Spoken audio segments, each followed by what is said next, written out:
प्रकार से आप बाइक रैली में आप सब शामिल हुए, जिस जज्बा से, जिस उमंग से आप सब लोग इस कार्यक्रम में आप शामिल हैं, ये देख के मुझे स्पष्ट मन में ये स्पष्ट चित्रण है कि जिस प्रकार के खून आजाद चंद्रशेखर जी के मन में थे, उनके शरीर में थे, उसी प्रकार के त्याग, बलिदान, तपस्या का शक्ति आज के अलीराजपुर के युवा में भी है। ये आप सबको देख के स्पष्ट हो चुका है। साथियों, नरेंद्र मोदी जी के नेतृत्व में आज भारत आजादी का अमृत महोत्सव मना रहा है। मोदी जी के आह्वान पर पूरे देश आज हर घर तिरंगा अभियान में जुड़े। मैं आप सबसे निवेदन करता हूं साथियों, हर घर तिरंगा हम सब के अभियान है, ये देश के अभियान है। तिरंगा किसी एक जाति का या किसी एक धर्म का या किसी एक राजनीतिक दल का चिन्ह नहीं, तिरंगा पूरे देश का निशान है। हम सब युवा मोर्चा कार्यकर्ता आज संकल्प करेंगे, आने वाले 2-3 दिन में हम सब के घर के ऊपर, यहाँ के पूरे इलाके के हर घर के ऊपर तिरंगा फहराने का काम युवा मोर्चा के कार्यकर्ता हम सब लोग मिलकर करेंगे। ये संकल्प हम सब आज ले जाएंगे। सनातन संस्कृति और भारत के हिंदू धर्म के हर प्रकार के सिंबोलिज्म, हर प्रकार के जो गतिविधि है, हर प्रकार के संस्कृति है, वो आप देखना चाहते हैं तो आप मध्य प्रदेश जरूर आना। यहां ओंकारेश्वर हो, महाकाल के ज्योतिर्लिंग हो, ये शिव भगवान का भी प्रदेश है, ये भगवान कृष्ण जी का भी प्रदेश है। इसी पुण्य धरती पे भगवान कृष्ण और सुदामा सांदीपनी आश्रम में पढ़ाई किया था और सामाजिक समता और सबका साथ, सबका विकास का त्रेता युग काल से पूरे देश को, संस्कृति को संदेश दिया। मध्य प्रदेश भगवान राम की भी धरती है। यहां कण कण में चित्रकूट हो या भगवान राम के जो पूरे रामायण के आप जब कहानी पढ़ते हैं, यहां मध्य प्रदेश से जुड़े हुए बहुत सारे कहानी, ऐसे शिव भगवान का, कृष्ण भगवान का, राम भगवान का धरती, इस पुण्य धरती मध्य प्रदेश। साथियों, इतना ही नहीं, मध्य प्रदेश कलाकारों की धरती है, साहित्यकारों की धरती है, ये शिल्पकारों की धरती है, ये क्रांतिकारियों का भी धरती है। यहां से स्वातंत्र संग्राम के जो पहली ब्यूगल थे, वो ब्यूगल यहां मध्य प्रदेश के धरती से शुरू हुआ था। झांसी रानी लक्ष्मीबाई हो, तात्या टोपे हो, ऐसे बहुत सारे क्रांतिकारियों का धरती मध्य प्रदेश है। इतना ही नहीं साथियों, ये भारत रत्नों की भी धरती है।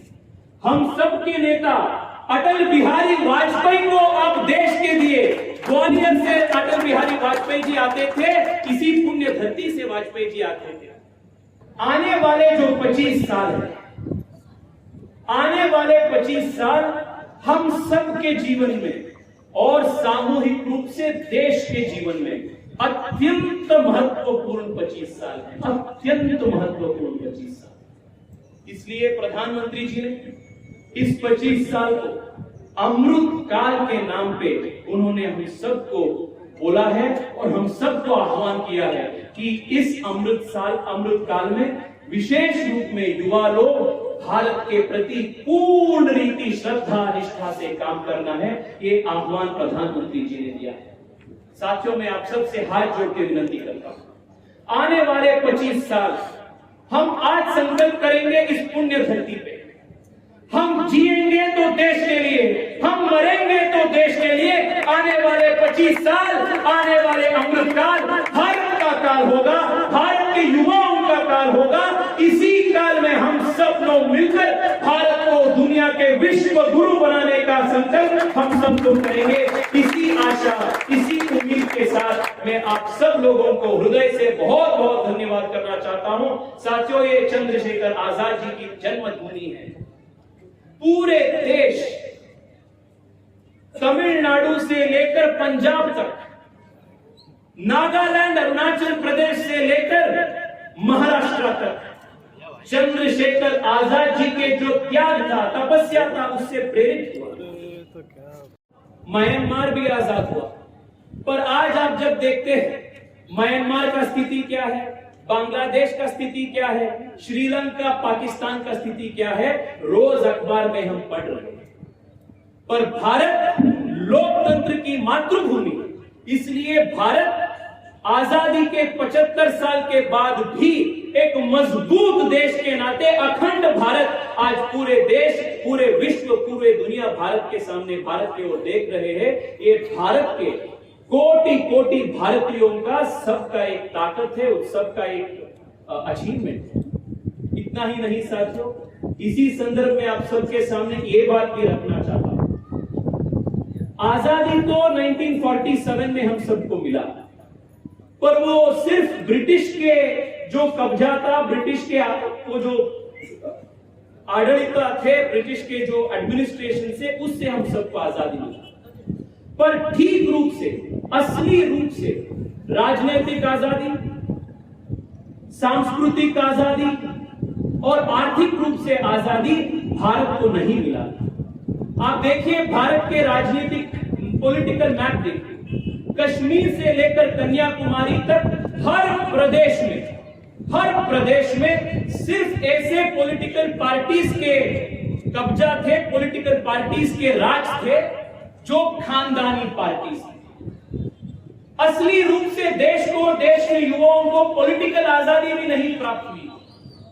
पहली बार आप सबके आशीर्वाद से 2014 में जब नरेंद्र मोदी जैसे एक आम व्यक्ति जो अत्यंत पिछड़े समुदाय से आते हैं, ऐसे आम कार्यकर्ता जब देश के प्रधानमंत्री बन गया, तब भारत को ठीक तरीके से असली राजनीतिक आजादी 2014 में न कर्मणा न प्रजया न धनेन त्यागेन एके अमृतत्वमानशुः, ये हमारे उपनिषद में आता है।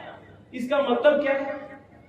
न कर्मणा, कर्म से नहीं, न प्रजया मतलब भीड़ भाड़ से नहीं, एक ही माध्यम से एक व्यक्ति अमृतत्व पा सकता है, वो सिर्फ त्याग का, बलिदान का जगह से एक व्यक्ति अमृतत्व या अमर हो सकता है।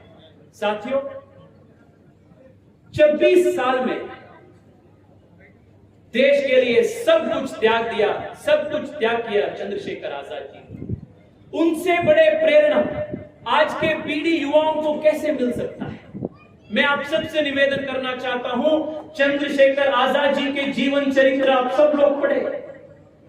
बटुकेश्वर दत्त, राजगुरु, सुखदेव, भगत सिंह, वीर सावरकर, श्री अरबिंदो, स्वामी विवेकानंद, ऐसे महापुरुषों का जीवन का गाथा आप सब लोग पढ़े। साथियों, उन सब के जीवन से हर दिन हम सबको प्रेरणा मिल सकता है। जैसे उन्होंने ब्रह्मचर्य का पालन किया था, जैसे उन्होंने उनके जीवन में अनुशासन किया था, जैसे उनके जीवन में डिसिप्लिन के रूप से उन्होंने जीवन का काम किया था, जैसे सॉन्डर्स हो, ऐसे ब्रिटिश अधिकारियों के खिलाफ वो शेर के जैसे कैसे उन्होंने लड़ा, ये सब हमारे पीढ़ी के युवाओं को बहुत बड़ा एक इंस्पिरेशन है। मैं आप सबसे निवेदन करता हूं, उन सभी महापुरुषों का जीवन के बारे में आप जरूर पढ़े, वहां से आप इंस्पिरेशन, प्रेरणा लिए और इसी प्रेरणा के साथ देश के काम पे आप सब लोग जुड़ जाइए।